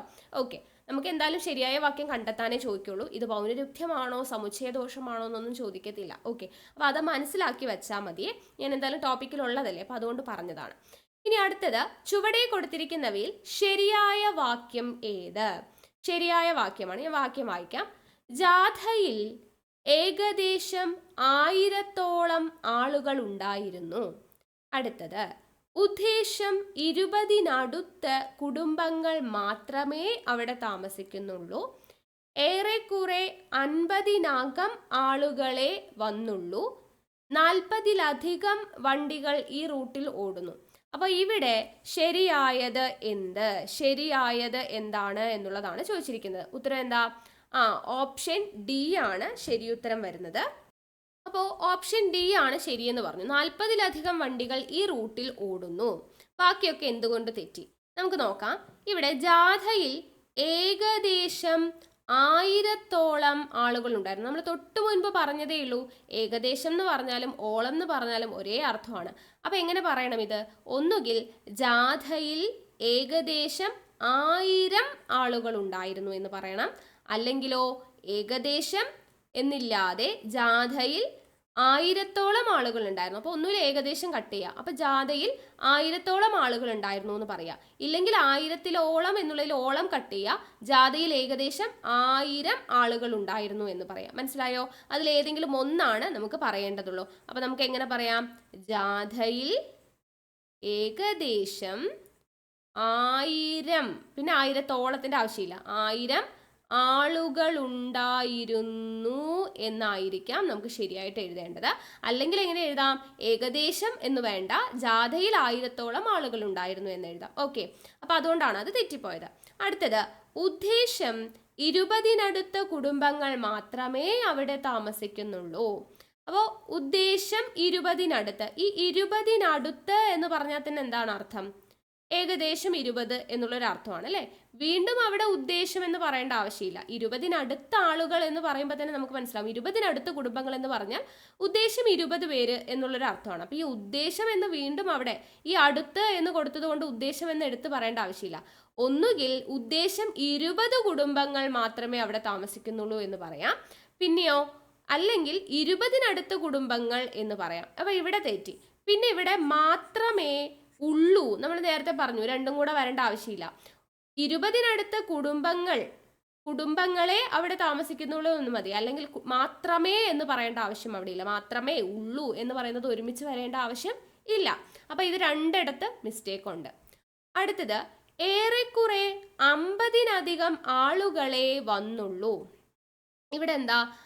ഇവിടെ ഏറെക്കുറെ 50-നകം എന്ന് പറഞ്ഞാൽ ഏകദേശം അല്ലെങ്കിൽ ഏറെക്കുറെ എന്നുള്ള ഒരു അർത്ഥമാണ്. പിന്നെ വീണ്ടും ഏറെക്കുറെ എന്ന് പറയേണ്ട ആവശ്യമില്ലോ. ഒന്നുകിൽ ഏറെക്കുറെ 50 ആളുകളെ വന്നുള്ളൂ എന്ന് പറയാം, ഇല്ലെങ്കിൽ 50-നകം ആളുകളെ വന്നുള്ളൂ എന്ന് പറയാം. ഈ ഏറെക്കുറെയും 50-നകം, അകം എന്ന് പറയുന്നത് അതിനകത്ത് ഏറെക്കുറെ എന്നുള്ളൊരു അർത്ഥം തന്നെയാണ്. അപ്പോൾ ഇത് രണ്ടും കൂടെ ഒരുമിച്ച് വരേണ്ട ആവശ്യമില്ല. അതുകൊണ്ടാണ് അതൊക്കെ തെറ്റിപ്പോയത്. ഓപ്ഷൻ ഡി ആണ് നമ്മുടെ ആൻസർ. നമ്മൾ തൊട്ട് മുൻപ് പറഞ്ഞ പൗനരുക്തത്തിന്റെ ഭാഗമായിട്ട് വരുന്നതാണ് കേട്ടോ. അടുത്തത്, ശരിയായ വാക്യം ഏത്? നോക്കാം. എൻ്റെ കൂടെ ജോലി ചെയ്യുന്ന ഒരു സഹപ്രവർത്തകനെ യാത്രാമധ്യേ കണ്ടുമുട്ടി. എൻ്റെ ഒരു സഹപ്രവർത്തകനെ യാത്രാമധ്യേ കണ്ടുമുട്ടി. യാത്രാമധ്യേ എൻ്റെ കൂടെ ജോലി ചെയ്യുന്ന സഹപ്രവർത്തകനെ കണ്ടുമുട്ടി. യാത്രാമധ്യേ എൻ്റെ കൂടെ ജോലി ചെയ്യുന്ന ഒരാളെ കണ്ടുമുട്ടി. അപ്പോൾ ഇവിടെ എന്താണ് വ്യത്യാസം? ഇവിടെ ശരിയായിട്ടുള്ള ഉത്തരം എന്ന് പറയുന്നത് ഓപ്ഷൻ ബി ആണ്. എന്തുകൊണ്ട്? ഇവിടെ നോക്കിക്കേ, എൻ്റെ കൂടെ ജോലി ചെയ്യുന്ന സഹപ്രവർത്തകൻ. ഈ സഹപ്രവർത്തകൻ എന്ന് പറഞ്ഞാൽ എന്താണ്? സഹ എന്ന് പറയുമ്പോൾ കൂടെ അല്ലേ. എൻ്റെ കൂടെ ജോലി ചെയ്യുന്ന എന്നുള്ള ഒരു അതേ അർത്ഥമാണ് സഹപ്രവർത്തകൻ എന്ന് പറഞ്ഞാൽ എൻ്റെ കൂടെ ജോലി ചെയ്യുന്ന ആൾ അല്ലേ. കൂടെ ജോലി ചെയ്യുന്ന ആളെയാണ് നമ്മൾ സഹപ്രവർത്തകൻ എന്ന് പറയാം. അപ്പോൾ വീണ്ടും എൻ്റെ കൂടെ ജോലി ചെയ്യുന്ന എന്ന് എടുത്ത് പറയണോ? വേണ്ട. ഇതിൻ്റെ രണ്ടിൻ്റെയും മീനിങ് ഒന്നാണ്. ഒന്നുകിൽ എന്ത് പറയാം? എൻ്റെ കൂടെ ജോലി ചെയ്യുന്ന ആളെ യാത്രാമധ്യേ കണ്ടുമുട്ടി എന്ന് പറയാം, അല്ലെങ്കിൽ ഒരു സഹപ്രവർത്തകനെ യാത്രാമധ്യേ കണ്ടുമുട്ടി എന്ന് പറയാം. അപ്പം ഇത് രണ്ടും കൂടെ ഒരുമിച്ച് വരേണ്ട ആവശ്യമില്ല. അടുത്തത് നമുക്ക് ശരിയാണ് അല്ലേ. എൻ്റെ ഒരു സഹപ്രവർത്തകനെ യാത്രാമധ്യേ കണ്ടുമുട്ടി, ശരിയാണത്. അടുത്തത്, യാത്രാമധ്യേ എൻ്റെ കൂടെ ജോലി ചെയ്യുന്ന. ഇവിടെ എൻ്റെ കൂടെ ജോലി ചെയ്യുന്ന എന്നും സഹപ്രവർത്തകനെ എന്നും രണ്ടും ഒരുമിച്ച് വരേണ്ട ആവശ്യമില്ല. പിന്നെയോ യാത്രാമധ്യേ എൻ്റെ കൂടെ ജോലി ചെയ്യുന്ന എന്നല്ല, യാത്ര ചെയ്യുന്നതിന് ഇടയ്ക്ക് ജോലി ചെയ്യുന്നു എന്നുള്ളൊരു അർത്ഥമാണ് അവിടെ വരിക അല്ലെ. എൻ്റെ കൂടെ ജോലി ചെയ്യുന്ന ആളെ യാത്രാമധ്യേ കണ്ടുമുട്ടി എന്നാണ് പറയേണ്ടത്. അപ്പൊ ഈ യാത്രാമധ്യേ എന്ന് പറയുന്നത് ഇപ്പുറത്താ വരേണ്ടത്, അതിന് ഇപ്പുറത്തോട്ട് തിരിച്ചിട്ടിരിക്കുവാണ് അല്ലെ. അപ്പൊ അതുകൊണ്ട് അതും രണ്ടും മിസ്റ്റേക്ക് ആയിട്ട് വന്നിട്ടുണ്ട്. അപ്പൊ അതുകൊണ്ട് തെറ്റിപ്പോയി. അടുത്തത് യാത്രാമധ്യേ എൻ്റെ കൂടെ ജോലി ചെയ്യുന്ന ഒരാളെ കണ്ടെത്തി. എൻ്റെ കൂടെ യാത്രാമധ്യേ എൻ്റെ കൂടെ ജോലി ചെയ്യുന്നു, യാത്ര ചെയ്യുന്നതിൻ്റെ ഇടയ്ക്ക് എൻ്റെ കൂടെ ജോലി ചെയ്യുന്ന ഒരാൾ എന്നുള്ളൊരു അർത്ഥമാണ് ഇത് വരിക. ശരിക്കും എന്താ ഇവിടെ വരേണ്ടത്? ഇതിന് നമ്മൾ പറയുന്നതാണ് പ്രക്രമഭംഗം. പ്രക്രമഭംഗം എന്ന് പറഞ്ഞാൽ എന്താണ്? നമുക്കൊരു സെന്റൻസ് എഴുതുമ്പോൾ അതിനൊരു ഓർഡർ ഉണ്ട്. ആദ്യം കർത്താവ് വരണം, പിന്നെ കർമ്മം വരണം, പിന്നെ ക്രിയ വരണം അല്ലേ. കർത്താവ്, കർമ്മം, ക്രിയ. നമ്മൾ സ്കൂളിലൊക്കെ പഠിക്കുമ്പോൾ പഠിച്ചിട്ടുണ്ട്. രാമൻ രാവണനെ കൊന്നു എന്നാണ് നമ്മൾ പറയുക അല്ലേ. ആരാ കൊന്നേ? കർത്താവ്. കർത്താവാണ്, ക്രിയ ചെയ്യുന്ന ആളാണ് കർത്താവ്. അപ്പൊ ആരാ കൊന്നേ? രാമൻ. ആരെയാ കൊന്നേ? രാവണനെ. അപ്പൊ രാവണനെയാണ് കൊല്ലുന്നത്, ആളാണ് കർമ്മം അല്ലെ. അപ്പൊ ഇത് കർത്താവ്, ഇത് കർമ്മം, ഇത് ക്രിയ. ഇങ്ങനെയാണ് നമ്മുടെ ഓർഡർ വരേണ്ടത്. ഇവിടെ നോക്കിക്കേ, ഇവിടെ യാത്രാമധ്യേ എന്ന് പറയുന്നത് എന്താണ്? കർമ്മമാണ് വരേണ്ടത് അല്ലെ. അപ്പൊ എൻ്റെ കൂടെ ജോലി ചെയ്യുന്ന എന്ന് പറയുന്നതാണ് കർത്താവ് വരേണ്ടത്. അപ്പൊ അത് അങ്ങോട്ടും ഇങ്ങോട്ടും തിരിഞ്ഞാ കിടക്കുന്നത്. ഇവിടെ ശരിക്കും എങ്ങനെ എഴുതണം? എൻ്റെ കൂടെ ജോലി ചെയ്യുന്ന ഒരാളെ എവിടെ കണ്ടുമുട്ടി? യാത്രാമധ്യേ കണ്ടുമുട്ടി. എവിടെയാണ് കണ്ടുമുട്ടിയത് അല്ലെ? അപ്പോൾ യാത്രാമധ്യേ. അപ്പൊ അതാണ് കർമ്മം. അപ്പൊ എൻ്റെ കൂടെ ജോലി ചെയ്യുന്ന ഒരാളെ യാത്രാമധ്യേ കണ്ടുമുട്ടി എന്നാണ് പറയേണ്ടത്. അപ്പൊ ഇവിടെ തെറ്റിപ്പോയി. മനസ്സിലായോ? അപ്പൊ അതിനെയാണ് നമ്മൾ പ്രക്രമഭംഗം എന്ന് പറയാം. ഓർഡർ കറക്റ്റ് അല്ലാതെ വരാം. ഓക്കെ, അതിന് വേറൊരു എക്സാമ്പിൾ പറയുകയാണെങ്കിൽ PSCക്ക് സ്ഥിരം ചോദിക്കുന്നതാണ്. വേറെയും പല ഉള്ളൂരിൻ്റെ കൃതികൾ എൻ്റെ കൈവശമുണ്ട്. ഇങ്ങനെ ഒരു സെന്റൻസ് ഇതുപോലെ നമുക്ക് തരാറുണ്ട്. അപ്പൊ ഇവിടെ വേറെയും പല ഉള്ളൂരിൻ്റെ എന്ന് പറയുമ്പോൾ എന്താണ്? കുറേ ഉള്ളൂരുണ്ട് എന്നുള്ളൊരു അർത്ഥമല്ലേ വരുന്നത്. ശരിക്കും എങ്ങനെയാ പറയണ്ടേ? ഉള്ളൂരിൻ്റെ വേറെയും പല കൃതികൾ എൻ്റെ കൈവശമുണ്ട്, ഇങ്ങനെയാണ് പറയേണ്ടത്. ഉള്ളൂരിൻ്റെ വേറെയും പല കൃതികളാണല്ലേ, അല്ലാതെ പല ഉള്ളൂരല്ല പറയണ്ടേ, പല കൃതികൾ എന്നാണ്. അപ്പൊ ഉള്ളൂരിൻ്റെ വേറെയും പല കൃതികൾ എൻ്റെ കൈവശമുണ്ട് എന്ന് പറയണം. മനസ്സിലായോ? അപ്പൊ ഇങ്ങനെ കർത്താവ്, കർമ്മം, ക്രിയ എന്ന് പറയുന്ന ഒരു ഓർഡർ ഉണ്ട്. അതിൽ അങ്ങനെ അല്ലാതെ വരുന്നതിനാണ് നമ്മൾ പ്രക്രമഭംഗം എന്ന് പറയാ. അപ്പൊ ആ ഒരു മിസ്റ്റേക്കാണ് ഇവിടെ വന്നിട്ടുള്ളത്. ഓക്കെ, ക്ലിയർ ആണെന്ന് വിശ്വസിക്കുന്നു. അടുത്തത് ശരിയായ വാക്യം കണ്ടെത്തുക. എന്തൊക്കെയാ തന്നിരിക്കുന്നേ? വരനും വധുവും തമ്മിൽ മാലയിട്ടു. വരനും വധുവും അന്യോന്യം വിവാഹിതരായി. വരനും വധുവും തമ്മിൽ വിവാഹിതരായി. വരനും വധുവും അന്യോന്യം തമ്മിൽ വിവാഹിതരായി. ഏതാണ് ഇതിൽ ശരിയായത്? ശരിയായത് ഓപ്ഷൻ എ ആണ്. വരനും വധുവും തമ്മിൽ മാലയിട്ടു എന്നുള്ളതാണ് ശരി. ബാക്കിയൊക്കെ എന്താ തെറ്റിപ്പോയെന്ന് നോക്കാം. വരനും വധുവും അന്യോന്യം വിവാഹിതരായി. വരനും വധുവും വിവാഹിതരായി അല്ലേ എന്ന് പറഞ്ഞാൽ മതി. അവിടെ അന്യോന്യം എന്ന് പറയേണ്ട ആവശ്യമില്ല. വരനും വധുവല്ലാതെ പിന്നെ അവർ തമ്മിൽ തന്നെയല്ലേ വിവാഹം ചെയ്യുന്നത് അല്ലേ. വരൻ വധുവിനെ വിവാഹം ചെയ്യുന്നു. അവിടെ വീണ്ടും എന്താണ്? അന്യോന്യം എന്ന് പറയേണ്ട ആവശ്യമില്ല. അതേപോലെ തന്നെയാണ് ഇവിടെ വരനും വധുവും തമ്മിൽ വിവാഹിതരായി എന്ന് പറയേണ്ട ആവശ്യമില്ല. വരനും വധുവും വിവാഹിതരായി എന്ന് പറയാം. ഇവിടെ തമ്മിൽ വിവാഹിതരായി എന്ന് പറയണ്ട. ഇവിടെ വിവാഹിതരായി എന്നല്ല, ഇവിടെ മാലയിട്ടു എന്നാണ്. അവർ പരസ്പരം മാലയിട്ടു എന്ന് അറിയിക്കാൻ വേണ്ടിയിട്ടാണ് ഇവിടെ തമ്മിൽ എന്ന് കൊടുത്തിരിക്കുന്നത്. പക്ഷെ വിവാഹിതരായി എന്ന് പറഞ്ഞാൽ അവിടെ ഓൾറെഡി അവിടെ അണ്ടർസ്റ്റുഡ് ആണ്, അവർ തമ്മിലാണ് എന്നുള്ളത്. വീണ്ടും അവിടെ തമ്മിൽ എന്ന് കൊടുക്കേണ്ട ആവശ്യമില്ല. അതായത് അവിടെ അർത്ഥം നമുക്ക് ഓൾറെഡി അറിയാം. മനസ്സിലായോ? അത് വീണ്ടും എന്നിട്ട് അങ്ങനെയുള്ള വേർഡ്സ് അവിടെ കൊടുക്കേണ്ട ആവശ്യമില്ല. അടുത്തത് വരനും വധുവും അന്യോന്യം തമ്മിൽ വിവാഹിതരായി. അത് ഒട്ടും ശരിയല്ല അല്ലേ.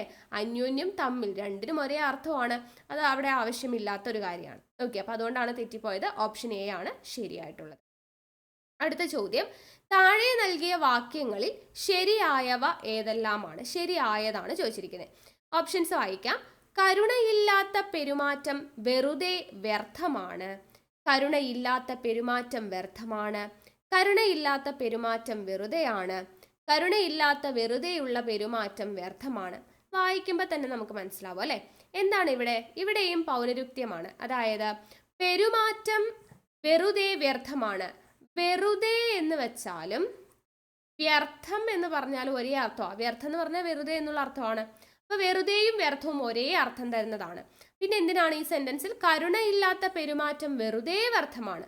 അതിന്റെ ആവശ്യമില്ല, രണ്ടും ഒരേ മീനിങ് ആണ്. എങ്ങനെ പറയാം? കരുണയില്ലാത്ത പെരുമാറ്റം ഒന്നുകിൽ വെറുതെയാണ് എന്ന് പറയാം, അല്ലെങ്കിൽ കരുണയില്ലാത്ത പെരുമാറ്റം വ്യർത്ഥമാണ് എന്ന് പറയാം. ഇത് രണ്ടും കൂടെ ഒരുമിച്ച് വേണ്ട. അടുത്തത്, കരുണയില്ലാത്ത പെരുമാറ്റം വ്യർത്ഥമാണ്. അത് ശരിയാണ് അല്ലേ, നമ്മളിപ്പോൾ പറഞ്ഞതേ ഉള്ളൂ. കരുണയില്ലാത്ത പെരുമാറ്റം വ്യർത്ഥമാണെന്ന് പറയാം.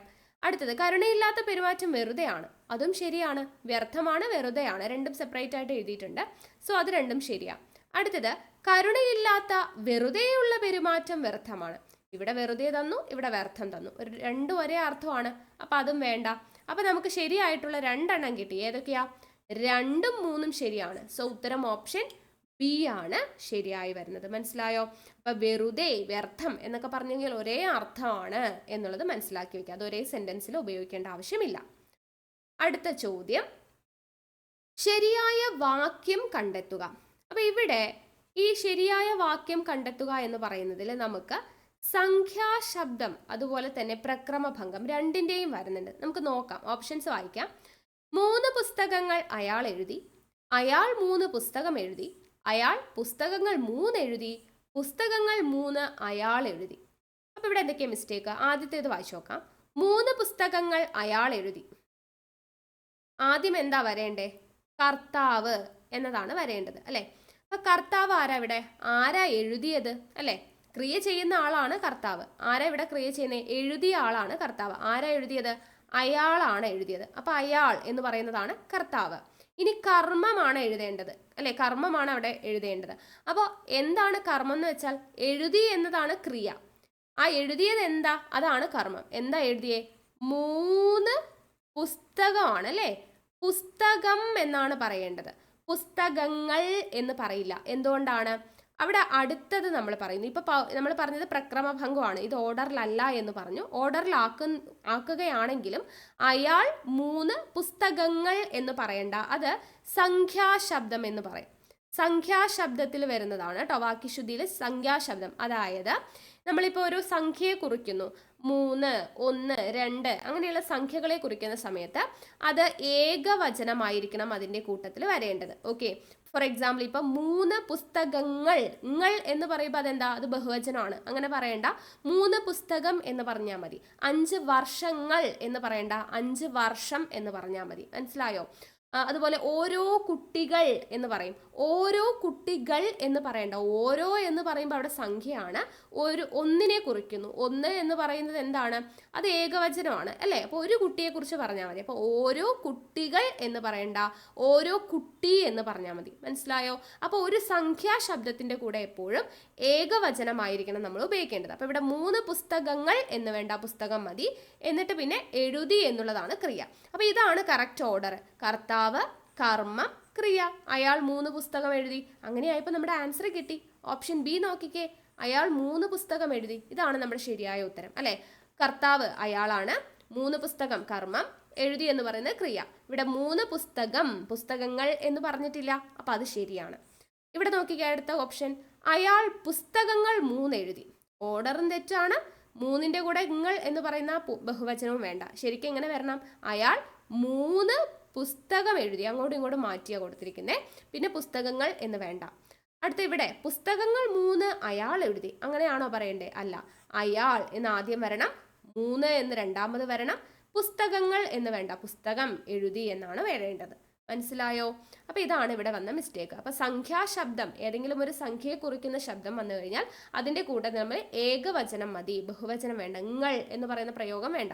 100 വർഷം, 5 വർഷം, 5 തേങ്ങ, 5 പുസ്തകം അങ്ങനെ പറഞ്ഞാൽ മതി. അല്ലാതെ 100 വർഷങ്ങൾ, 5 തേങ്ങകൾ, 4 പുസ്തകങ്ങൾ എന്ന് പറയേണ്ട ആവശ്യം ഇല്ല.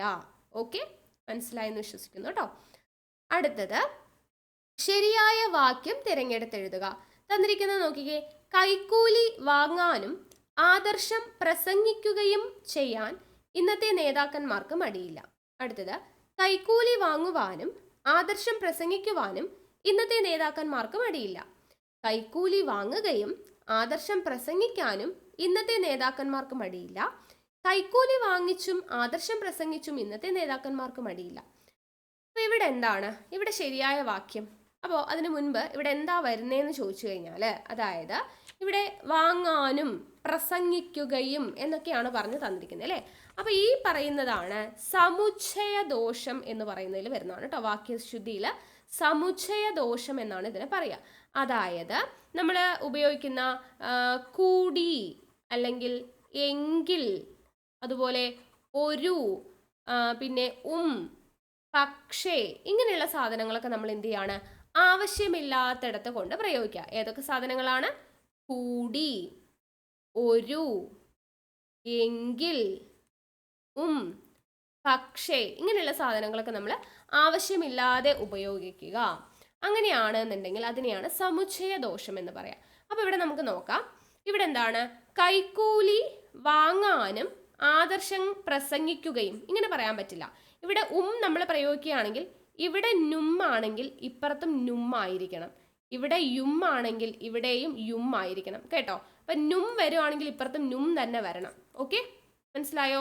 അപ്പൊ ഇവിടെ നോക്കിയേ, കൈക്കൂലി വാങ്ങാനും ആദർശം പ്രസംഗിക്കാനും എന്ന് വരണമായിരുന്നു. ഓക്കെ, ഇവിടെ ആണ്, അപ്പൊ ഇവിടെയും വരണം.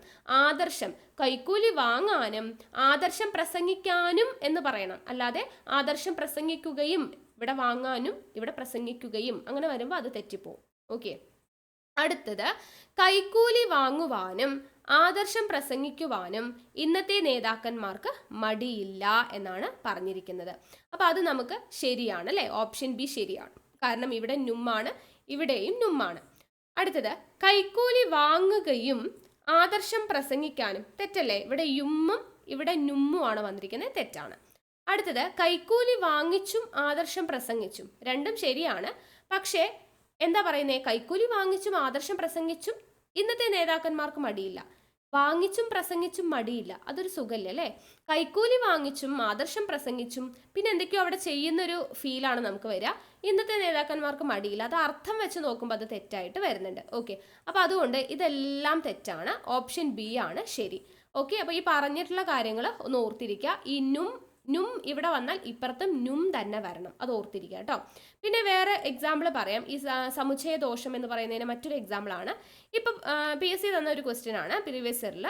പശു ഒരു കുളമ്പുള്ള രോഗമാണ്. പശു ഒരു കുളമ്പുള്ള, മൃഗമാണ്, രോഗമല്ല, മൃഗമാണ്. പശു ഒരു കുളമ്പുള്ള മൃഗമാണ്. എന്താണ് ഇവിടെ തെറ്റ്? ഇവിടെ പ്രത്യേകിച്ച് തെറ്റൊന്നും ഇല്ലല്ലോ, അങ്ങനെ തോന്നും.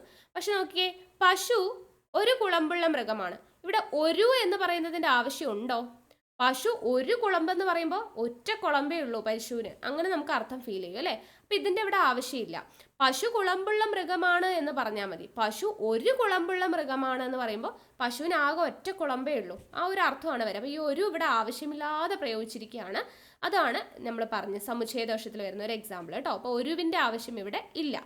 അതുപോലെ അടുത്തൊരു എക്സാമ്പിൾ ആണ്, ഞാൻ അവിടെയും പോകുമെന്നും അവനെ കാണുമെന്നും പറഞ്ഞു. ഇവിടെ എന്താണ്? ഞാൻ അവിടെയും പോകുമെന്നും അവനെ കാണാമെന്നും. ഇവിടെ അവിടെയും അതിന്റെ ആവശ്യമുണ്ടോ? ഉമ്മിന്റെ ആവശ്യം അവിടെ ഇല്ല. ഞാൻ അവിടെ പോകാമെന്നും അവനെ കാണാമെന്നും പറഞ്ഞു എന്നേ വേണ്ടുള്ളൂ അല്ലെ. അവിടെയും പോകുമെന്നും എന്ന് പറയേണ്ട ആവശ്യമില്ല. ഇവിടുത്തെ എന്ന് പറയുന്നത് ഇവിടെ ആവശ്യമില്ലാതെ ചേർത്തിരിക്കുകയാണ്. ഓക്കെ, അതേപോലെ മറ്റൊരു എക്സാമ്പിൾ ആണ്, പറയുന്നത് എനിക്കും കൂടി കേൾക്കാം. പറയുന്നത് എനിക്കും കൂടി കേൾക്കാം. എന്താണ് ഇവിടെ മിസ്റ്റേക്ക്? ശരിയല്ലേ, പറയുന്നത് എനിക്കും കൂടി കേൾക്കാം ശരിയാണെന്ന് തോന്നും. പക്ഷെ എന്താ ഇവിടെ ഈ കൂടി എന്ന് പറയുന്നതിന്റെ ആവശ്യമില്ല. പറയുന്നത് എനിക്കും കേൾക്കാമെന്ന് പറഞ്ഞാൽ മതി, അർത്ഥം ശരിയാണല്ലേ. പറയുന്നത് എനിക്ക് കേൾക്കാം, പറയുന്നത് എനിക്കും കൂടി കേൾക്കാം എന്ന് പറയേണ്ട ആവശ്യമില്ല. മനസ്സിലായോ? അപ്പൊ അവിടെ കൂടി എന്ന് പറയുന്നത് ആവശ്യമില്ലാതെ പ്രയോഗിച്ചിരിക്കണം. അപ്പൊ ഇങ്ങനെ കൂടി, ഒരു, പക്ഷേ, എങ്കിൽ, അങ്ങനെയുള്ള സാധനങ്ങളൊക്കെ ആവശ്യമില്ലാതെ പ്രയോഗിക്കുന്നതാണ് സമുച്ചയ ദോഷം എന്ന് പറയുന്നത്. മനസ്സിലായെന്ന് വിശ്വസിക്കുന്നു കേട്ടോ. അടുത്തത് ശരിയായ പ്രയോഗം ഏത്? ശരിയായ പ്രയോഗം ക്വസ്റ്റ്യൻ കാണുന്നുണ്ടോ? കുറച്ച് ക്ലിയർ കുറവാണ്. ശരിയായ പ്രയോഗം ഞാൻ വായിക്കാം. പ്രവർത്തന പരിചയമുള്ളവരെ, എന്താണ് എഴുതിയിരിക്കുന്നത്? പ്രവർത്തന പരിചയമുള്ളവരെ പരിഗണിക്കും. അടുത്തത് പ്രവൃത്തി പരിചയമുള്ളവരെ പരിഗണിക്കും. അടുത്തത് പ്രവൃത്തന പരിചയമുള്ളവരെ പരിഗണിക്കും. അടുത്തത് പ്രവൃത്തി പരിചയമുള്ളവരെ പരിഗണിക്കും. ഇതാണ് 4 ഓപ്ഷൻ. ഇതിലേതാണ് ശരി? പ്രവർത്തന, പ്രവർത്തി, പ്രവർത്തന, പ്രവൃത്തി. ഇതിലേതാണ് ശരി? പ്രവർത്തന പരിചയം എന്ന് നമ്മൾ പറയൂ? ഇല്ല, തെറ്റാണ്. പ്രവർത്തി പരിചയം, പ്രവർത്തി എന്ന് നമ്മൾ പറയോ? നമ്മൾ കഴിഞ്ഞ ക്ലാസ്സിൽ പദശുദ്ധി പഠിച്ചപ്പോൾ പറഞ്ഞു പ്രവൃത്തി, ആവൃത്തി, നിവൃത്തി, ഇതെല്ലാം വൃ ആണ് അല്ലേ? പക്ഷെ പ്രവർത്തിക്കുക എന്നാണെങ്കിൽ പ്രവർത്തിക്കുക, ആവർത്തിക്കുക, ഇങ്ങനെയാണ് നമ്മൾ എഴുതുക അല്ലെ? നിവർത്തിക്കുക, ഇതൊക്കെ ഇങ്ങനെയാണ് എഴുതുക. പക്ഷെ പ്രവൃത്തി, ആവൃത്തി, നിവൃത്തി ഇതെല്ലാം ഇങ്ങനെയാണ്, വൃ ആണ് വരിക അല്ലെ? അപ്പൊ തന്നെ നമുക്ക് മനസ്സിലായി ഓപ്ഷൻ ഡി ആണ് പ്രവൃത്തി പരിചയം എന്നാണ് പറഞ്ഞിരിക്കുന്നത്. പ്രവൃത്തി പരിചയം. അപ്പോൾ ഓപ്ഷൻ ഡി ആണ് ശരിയായിട്ട് വന്നത്. ഇതിന് നമ്മൾ പറയുന്നതാണ് പദദോഷം. വാക്യശുദ്ധിയിലെ അടുത്ത ടൈപ്പാണ് പദദോഷം. എന്താണ് പദദോഷം? തെറ്റായ പദം കൊടുക്കുക. ഇവിടെ നമ്മൾ പദശുദ്ധിയും കൂടെ നമുക്ക് അറിഞ്ഞിരിക്കണം. പദശുദ്ധി പഠിച്ചിട്ടുള്ളവർക്കാണ് പദദോഷം അറിയുള്ളൂ. ഓരോ വാക്കുകൾ തെറ്റിച്ചു കൊടുക്കും. ഇവിടെ പ്രവൃത്തി എന്ന് പറയുന്നത് തെറ്റിച്ചു കൊടുത്തിരിക്കുന്നത് കണ്ടോ? അതുപോലെ മറ്റു വാക്കുകൾ തെറ്റായിട്ട് കൊടുക്കും. ഫോർ എക്സാമ്പിൾ പറയുകയാണെങ്കിൽ യേശുദാസ് അനുഗ്രഹീത പാട്ടുകാരനാണ്. ഇവിടെ എന്താ തെറ്റിയേ? യേശുദാസ് അനുഗ്രഹീത പാട്ടുകാരനല്ല. അനുഗ്രഹമാണെങ്കിൽ ഈ ഗ്രായാണ്, പക്ഷെ അനുഗൃഹീത പാട്ടുകാരനാണ് അല്ലെ? അനുഗൃഹീത ഗായകൻ എന്നാണ് പറയുക. യേശുദാസ് അനുഗ്രഹീത ഗായകനാണ് അല്ലെങ്കിൽ അനുഗ്രഹീത പാട്ടുകാരനാണെന്നല്ല, അനുഗൃഹീത എന്നാണ് നമ്മൾ പറയേണ്ടത്. ഓക്കെ. അതുപോലെ തന്നെ മറ്റൊരു എക്സാമ്പിൾ ആണ് പാഠ്യപദ്ധതി ആധുനികവൽക്കരിക്കേണ്ടതാണ്. ഇതിലിപ്പോൾ തെറ്റെന്താ? ആധുനികവൽക്കരിക്കേണ്ടതാണ് എന്ന് കൊടുത്തിട്ടുണ്ടാകും. ഇങ്ങനെ കണ്ടു കഴിഞ്ഞാൽ ആധുനികവൽക്കരണം നമ്മളെല്ലാവരും പറയും അല്ലെ? ആധുനികവൽക്കരിക്കേണ്ടതാണ്. ആധുനികവൽക്കരിക്കേണ്ടതാണ് എന്ന് പറയാൻ പറ്റില്ല. ആധുനികീകരിക്കേണ്ടതാണ്. എന്താണ്? ആധുനികീകരിക്കേണ്ടതാണ് എന്നുള്ളതാണ് ശരി. ആ വേർഡ് തെറ്റാണ്. ആധുനികവൽക്കരിക്കേണ്ടതാണ് എന്ന് പറയാൻ പറ്റില്ല. ആധുനികീകരിക്കേണ്ടതാണ് എന്നാണ് പറയേണ്ടത്. അതുപോലെ നമ്മൾ പദശുദ്ധിയിൽ പഠിച്ച ഒരുപാട് വാക്കുകൾ ഇതുപോലെ തെറ്റിച്ചു കൊടുക്കും. ഇപ്പോൾ ഒരു സെന്റൻസിൽ അസന്നിഗ്ധം എന്നൊക്കെ കൊടുക്കും. അസന്നിഗ്ധം എങ്ങനെയാ ശരിയായിട്ട് എഴുതുക? അസന്നിഗ്ധം, ഇതാണ് ശരിയായിട്ടുള്ളത് കേട്ടോ. ഇന്ദയാണ്, നായും ദായും കൂടെ ചേർന്നിട്ടുള്ള ഇന്ദയാണ് ഇവിടെ വരിക. ഓക്കെ. അപ്പൊ അതുകൊണ്ടാണത് തെറ്റിപ്പോയത്. യെസ്. അപ്പൊ ഇങ്ങനെയുള്ളതിനെയാണ് നമ്മൾ പദദോഷം എന്ന് പറയുക. അപ്പൊ ഇവിടെ പ്രവൃത്തി എന്നുള്ളതാണ് തെറ്റിച്ചു കൊടുത്തിട്ടുണ്ടായിരുന്നത്. ഓപ്ഷൻ ഡി ആണ് ശരി. അടുത്തത് ശരിയായ വാക്യം ഏത്? ശരിയായ വാക്യം ഉത്തരം ഇവിടെ എന്താ വരുന്നത് നമുക്ക് വായിച്ചു നോക്കാം. മനസ്സിൽ ഒന്ന് വിചാരിച്ചുകൊണ്ട് മറ്റൊന്ന് പറയരുത്. ഉച്ചയ്ക്ക് ഞാൻ ചോറുണ്ടു. അവൻ എല്ലാ ദിവസവും വരും. ഏകാധിപത്യത്തെ എതിർക്കുക തന്നെ വേണം. ഇവിടെ ശരിയായ ഉത്തരം ഓപ്ഷൻ ഡി ആണ്. ഏകാധിപത്യത്തെ എതിർക്കുക തന്നെ വേണം. ബാക്കിയൊക്കെ എന്തുകൊണ്ടാ തെറ്റിപ്പോയത്? മനസ്സിൽ ഒന്ന് വിചാരിച്ചുകൊണ്ട് മറ്റൊന്ന് പറയരുത്. അപ്പൊ ഇവിടെ എന്താ നമുക്ക് ഇവിടെ വിചാരിച്ചു കൊണ്ട്, ഈ കൊണ്ടിന്റെ ആവശ്യം ഇവിടെ ഉണ്ടോ? ഇല്ല, സമുച്ചയദോഷമാണ്. മനസ്സിൽ ഒന്ന് വിചാരിച്ച് മറ്റൊന്ന് പറയരുത് എന്ന് മതി. വിചാരിച്ചു കൊണ്ട് എന്ന് പറയേണ്ട കാര്യമില്ല അല്ലെ? മനസ്സിൽ ഒന്ന് വിചാരിച്ച് മറ്റൊന്ന് പറയരുത് എന്ന് പറഞ്ഞാൽ മതി. വിചാരിച്ചു കൊണ്ട് എന്നതിന്റെ ആവശ്യം അവിടെ വരുന്നില്ല. അടുത്തത് ഉച്ചയ്ക്ക് ഞാൻ ചോറുണ്ടു. നമ്മൾ നേരത്തെ പറഞ്ഞു നമുക്കൊരു കർത്താവ് കർമ്മം ക്രിയ എന്ന ഫോർമാറ്റ് വേണം അല്ലെ? ഇവിടെ ഉച്ചയ്ക്ക് എന്ന് പറയുന്നത് എന്താണ്? കർമ്മമാണ് അല്ലെ?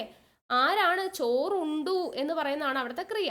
അപ്പോൾ ചോറുണ്ടു എന്ന് പറയുന്ന ക്രിയയാണ്. ആരാ ചോറുണ്ടേ? അതാണ് ക്രിയ, കർത്താവ്. ഓക്കെ. അപ്പൊ ഞാൻ എന്ന് പറയുന്നതാണ് ഇവിടെ കർത്താവ് അല്ലെ? ചോറുണ്ടത് ആരാ? ഞാനാണ്. അപ്പൊ ഞാൻ ഉച്ചയ്ക്ക് ചോറുണ്ടു എന്നാണ് വരേണ്ടത് അല്ലെ? അപ്പൊ ഇവിടെ എന്താണ്? ഇവിടെ പ്രക്രമഭംഗമാണ് അല്ലെ? അങ്ങോട്ടും ഇങ്ങോട്ടും മാറിപ്പോയി. കർത്താവും കർമ്മവും ക്രിയയും മാറിപ്പോയി. അതുകൊണ്ട് അത് തെറ്റാണ്, പ്രക്രമഭംഗം. അടുത്തത് അവൻ എല്ലാ ദിവസവും വരും. അവൻ എല്ലാ ദിവസവും വരും എന്ന് പറയുമ്പോൾ എന്താണ്? നമുക്കിവിടെ എല്ലാ എന്ന് പറയുന്നതിന്റെ ആവശ്യമുണ്ടോ? ദിവസവും വരും എന്ന് പറയുമ്പോൾ തന്നെ എല്ലാ എന്നുള്ളൊരു മീനിങ് നമുക്ക് അവിടെ തരുന്നുണ്ട്. ദിവസവും എന്ന് പറയുമ്പോൾ അപ്പൊ അവൻ എല്ലാ ദിവസവും വരും എന്ന് പറയണ്ട. ഒന്നുകിൽ അവൻ ദിവസവും വരും, അവൻ ദിവസവും വരും എന്ന് പറഞ്ഞാൽ മതി അല്ലേ? അപ്പൊ എല്ലാ എന്ന് പറയുന്നത് ഇവിടെ ആവശ്യമില്ല. അപ്പൊ അതുകൊണ്ടാണ് ഇത് മൂന്നും തെറ്റിപ്പോയത്. ഓപ്ഷൻ ഡി ആണ് ശരിയായ ഉത്തരം. ഓക്കെ. അടുത്ത ചോദ്യം, ശരിയായ വാക്യം ഏത്? തന്നിരിക്കുന്നതിൽ നമുക്ക് ഓപ്ഷൻസ് വായിക്കാം. പരമാവധി 5 ദിവസം വരെ മഴ പെയ്യാം. ആരോഗ്യ കാര്യങ്ങളിൽ ശ്രദ്ധ വേണമെന്ന് പ്രത്യേകം എടുത്തു പറഞ്ഞു. കുഞ്ചൻ നമ്പ്യാർ മലയാളത്തിൽ ലബ്ധപ്രതിഷ്ഠനായ കവിയാണ്. വീണ്ടും ഒരിക്കൽ കൂടി ലേഖനം തിരുത്തേണ്ടി വന്നു. എന്താണ് ഇവിടെ? ഏതാണ് ശരി? നമുക്ക് ഓരോന്നായിട്ട് നോക്കാം. പരമാവധി 5 ദിവസം വരെ മഴ പെയ്യാം. ഇവിടെ പരമാവധി എന്ന് പറഞ്ഞാൽ തന്നെ എന്താണ് അർത്ഥം? പരമാവധി എന്ന് പറഞ്ഞാൽ തന്നെ അങ്ങേ അറ്റം എന്നുള്ളൊരു മീനിങ് ആണ് അല്ലേ? അപ്പൊ അങ്ങേ അറ്റം എന്ന് പറയുമ്പോൾ പിന്നെയും ഇവിടെ 5 ദിവസം വരെ എന്ന് പറഞ്ഞിട്ട് ഒരു ലിമിറ്റ് എടുത്ത് പറയേണ്ട ആവശ്യമുണ്ടോ? ഇല്ല. അപ്പൊ എങ്ങനെ പറയാം? പരമാവധി 5 ദിവസം മഴ പെയ്യാം എന്ന് പറയാം, അല്ലെങ്കിൽ 5 ദിവസം വരെ മഴ പെയ്യാം എന്ന് പറഞ്ഞാൽ മതി. ഈ പരമാവധിയും വരെയും ഒരുമിച്ച് വരേണ്ട ആവശ്യമില്ല. അടുത്തത്, ആരോഗ്യ കാര്യങ്ങളിൽ ശ്രദ്ധ വേണമെന്ന് പ്രത്യേകം എടുത്തു പറഞ്ഞു. ഈ പ്രത്യേകം എന്ന് പറയുമ്പോൾ തന്നെ എന്താണ്? അത് ഒന്ന് സ്പെസിഫൈ ചെയ്ത് പറഞ്ഞു, എടുത്തു പറഞ്ഞു എന്നുള്ള ഒരു മീനിങ് തന്നെയാണ് പ്രത്യേകം. അപ്പൊ പിന്നെ വീണ്ടും പറയേണ്ട ആവശ്യമുണ്ടോ? ഇല്ല.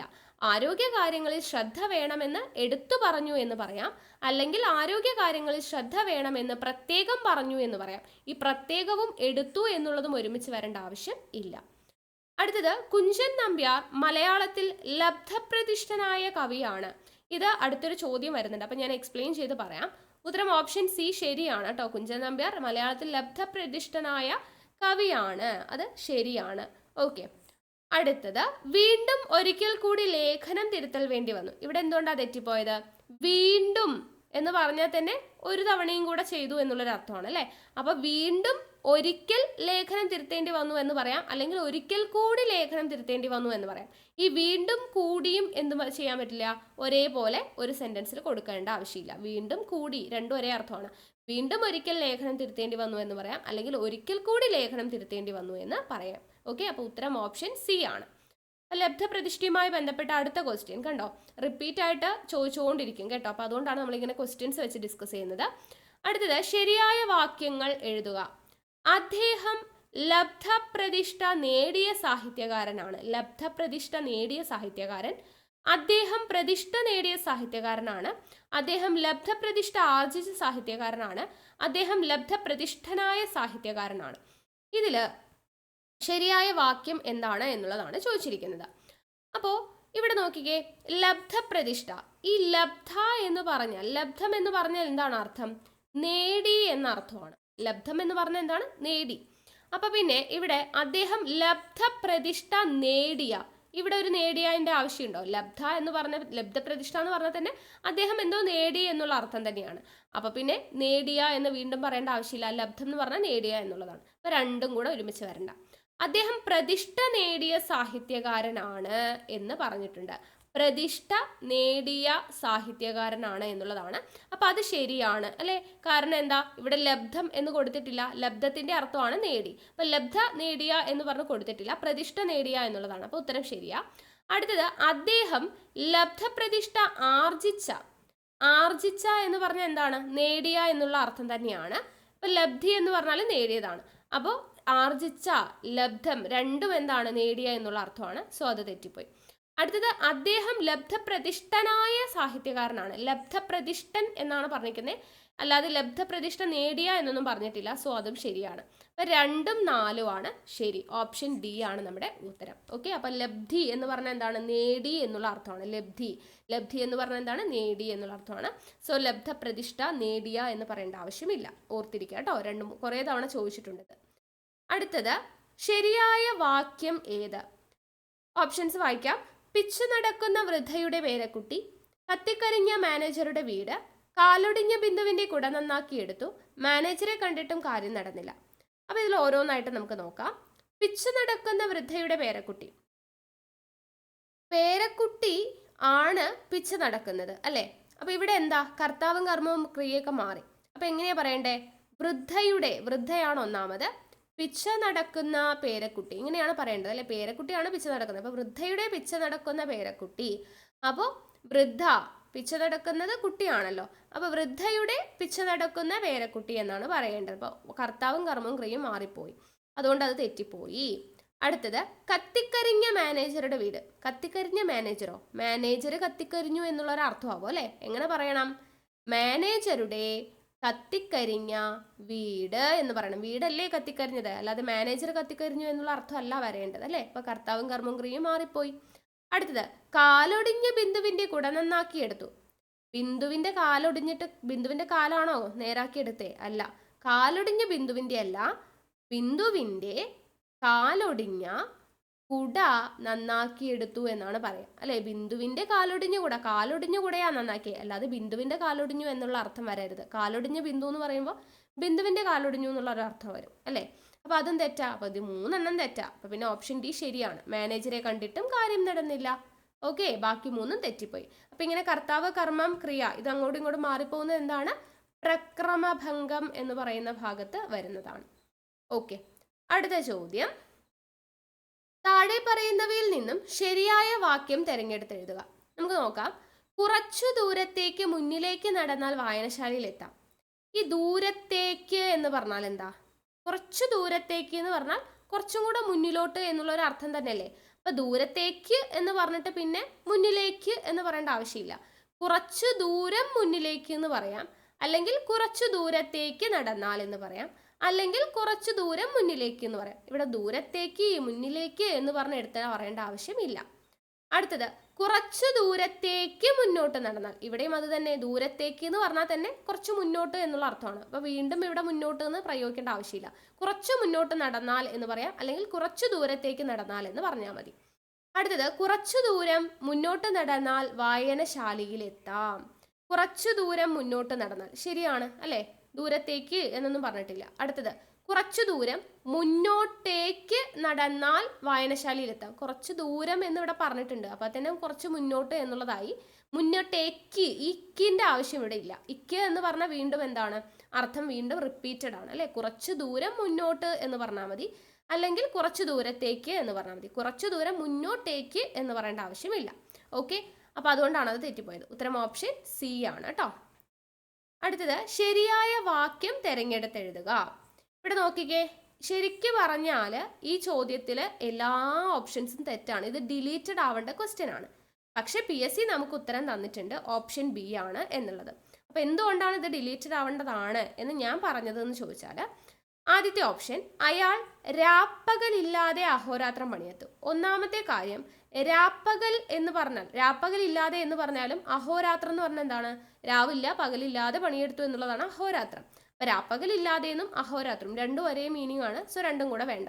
പിന്നെ ഇവിടുത്തെ രാപ്പകൽ നോക്കിക്കേ, രാപ്പകൽ നമ്മൾ പറഞ്ഞു രാത്രിക്കും പകലിനും തുല്യ പ്രാധാന്യമുള്ളത് കൊണ്ട് നമുക്ക് പകൽ, സാധാരണ രാവും സാധാരണ പകലുമാണ്. അപ്പൊ ഇപ്പ എന്ന് എന്താണ് ഇരട്ടിപ്പ് അവിടെ ആവശ്യമില്ല. അപ്പൊ രാപ്പകൽ തെറ്റാണ് എഴുതിയിരിക്കുന്നത്. സോ അത് നമുക്ക് തെറ്റാണെന്ന് പറയാം. അടുത്തത്, അയാൾ രാപ്പകലില്ലാതെ പണിയെടുത്തു. അവരുദ്ദേശിച്ചത് അഹോരാത്രവും രാപ്പകലും ഒരുമിച്ചൊന്നുമില്ല.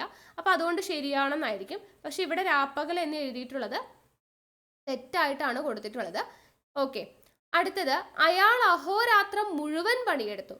അയാൾ അഹോരാത്രം എന്ന് പറഞ്ഞാൽ രാവും പകലും മുഴുവൻ എന്നുള്ള അർത്ഥമാണ് അഹോരാത്രം. അപ്പൊ പിന്നെ വീണ്ടും മുഴുവൻ്റെ ആവശ്യമുണ്ടോ? ഇല്ല. അഹോരാത്രം എന്ന് പറഞ്ഞാൽ തന്നെ രാവും പകലും മുഴുവൻ എന്നുള്ള അർത്ഥമാണ്. വീണ്ടും മുഴുവൻ്റെ ആവശ്യമില്ല. അടുത്തത്, അയാൾ രാവും പകലും അഹോരാത്രം, സെയിം അതേപോലെ റിപ്പീറ്റ് ആയിട്ട് വന്നിട്ടുണ്ട്. ഓക്കെ, അപ്പൊ ഇവിടെ ശരിക്കും പറഞ്ഞാൽ എല്ലാം തെറ്റാണ്. പക്ഷെ PSC നമുക്ക് ബി ആണ് ഉത്തരമായിട്ട് കൊടുത്തിട്ടുള്ളത്. ഓക്കെ, അപ്പോൾ ഇത്രയാണ് വാക്യശുദ്ധി എന്ന് പറയുന്നത്. അപ്പോൾ വാക്യശുദ്ധിയിൽ ശ്രദ്ധിക്കേണ്ട കാര്യം എന്താണ്? റിപ്പീറ്റ് ആയിട്ട് ഒരേ അർത്ഥം വരുന്ന വാക്കുകൾ റിപ്പീറ്റ് ആയിട്ട് ചോദിക്കുന്നുണ്ടോ എന്നുള്ള കാര്യം നോക്കുക. പിന്നെ കൃത്യം ഓർഡറിലാണോ നോക്കുക. കർത്താവ് കർമ്മം ക്രിയ എന്ന് പറയുന്ന ഓർഡറിലാണോ എന്ന് നോക്കുക. അല്ലെങ്കിൽ ഏതെങ്കിലും വാക്കുകൾ ഇതുപോലെ പദശുദ്ധിയുടെ ഭാഗത്ത് വരുന്ന നമ്മൾ പഠിച്ചിട്ടുള്ള വാക്കുകൾ ഏതെങ്കിലുമൊക്കെ തെറ്റിച്ചു കൊടുത്തിട്ടുണ്ടോ? ഹാർദവമായി സ്വാഗതം ചെയ്യുന്നു, അല്ലെങ്കിൽ ഇപ്പൊ പറഞ്ഞതുപോലെ രാപ്പകൽ, പ്രവൃത്തി, അതിഥി, കവയിത്രി എന്നൊക്കെ പറഞ്ഞെങ്കിൽ നമ്മൾ കുറേ പദശുദ്ധിയിലെ വേർഡ്സ് പഠിച്ചിട്ടുണ്ട്. അത് ഏതെങ്കിലുമൊക്കെ അവിടെ തെറ്റിച്ചു കൊടുത്തിട്ടുണ്ടോ എന്നുള്ളത് നോക്കുക. ഓക്കെ, അതല്ലാതെ ആവശ്യമില്ലാതെ പക്ഷേ, എങ്കിൽ, കൂടി, അയാളും കൂടി, അല്ലെങ്കിൽ എനിക്കും കൂടി കേൾക്കാം, അങ്ങനെ കൂടി, നുമ്മ് അങ്ങനെയുള്ള കാര്യങ്ങളൊക്കെ റിപ്പീറ്റ് ആയിട്ട് ഒരു കാര്യമില്ലാതെ അവിടെ എവിടെയൊക്കെ ചേർത്തിട്ടുണ്ടോ, അങ്ങനെയൊക്കെ നോക്കിയിട്ട് വേണം നമ്മൾ വാക്യശുദ്ധിയുടെ ഭാഗം ശരിയാക്കാൻ. ഓക്കെ, ഓരോ ശരിയായ വാക്യം കണ്ടെത്താൻ. അപ്പോൾ ഏകദേശം ഒരു ഐഡിയ കിട്ടിയിട്ടുണ്ടാവും എന്ന് ഞാൻ വിശ്വസിക്കുന്നു. ഓക്കെ, അപ്പോൾ ക്ലാസ് എങ്ങനെ ഉണ്ടായിരുന്നു എന്നുള്ളത് താഴെ ഒന്ന് കമൻറ്റ് ചെയ്യണേ. ഇഷ്ടമായിട്ടുണ്ടെങ്കിൽ ലൈക്ക് ചെയ്യുക, നിങ്ങളുടെ ഫ്രണ്ട്സിനൊന്ന് ഷെയർ ചെയ്യുക. ടെലിഗ്രാമിൽ ജോയിൻ ചെയ്യാത്തവർ ഒന്ന് ജോയിൻ ചെയ്യുക കേട്ടോ. താഴെ കമൻറ്റ് ബോക്സിൽ ഫസ്റ്റ് കമൻ്റ് ആയിട്ട് ടെലിഗ്രാമിൻ്റെ ലിങ്ക് കൊടുത്തിട്ടുണ്ട്. ഓക്കെ, അപ്പോൾ നമുക്ക് വീണ്ടും അടുത്ത ക്ലാസ്സുമായിട്ട് കാണാം. താങ്ക്